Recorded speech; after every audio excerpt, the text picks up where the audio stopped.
ஒரு குடும்பத்துக்குள்ள 1000 பிரச்சனை இருக்குங்க. புரியுதுங்களா? கண்ணால் காண்பதும் பொய், காதால் கேட்பதும் பொய், தீர விசாரிப்பதே தான் மெய். நம்ம ஏதோ சினிமாக்காரங்கன்றதுனால வெளியில சோசியல் மீடியாவில் பளிச்சுன்னு தெரியுது. அதை வச்சு நம்மளே ஒரு முடிவுக்கு வர முடியாது இல்லையா?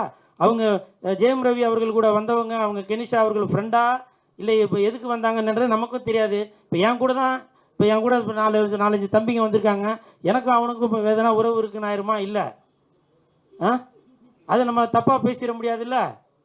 ஸோ அந்த மாதிரி தான் சொல்ல வரேன். இதுக்காக நான் இவங்களுக்கு சப்போர்ட் பண்ணி பேசுகிறேன் அப்படின்னு சொல்ல வரல. நான் என்ன நடந்தது என்று நமக்கு யாருக்குமே தெரியாது. குடும்பத்தில் எல்லா பிரச்சனைகளும் தான் இருக்கும். அது ஜெயம் ரவியாக இருந்தாலும் சரி, ராதா ரவியாக இருந்தாலும் சரி, நிலகல் ரவியாக இருந்தாலும் சரி, ஆளுநர் RN ரவி அவர்களாக இருந்தாலும் சரி, எல்லா குடும்பத்திலும் எல்லா பிரச்சனையும் இருக்க தான் செய்யும். நான் பல பிரச்சனைகளை பார்த்தாச்சுங்க. ஜெயிலுக்கு மட்டும்தான் போல, அதையும் கூட நீங்க போக வச்சிருவீங்க போலையா? அதனால தயவு செய்து அவர்கள் குடும்ப பிரச்சனை அது கோர்ட்ல இருக்குது, அது அவங்களே பார்த்துக்க போறாங்க.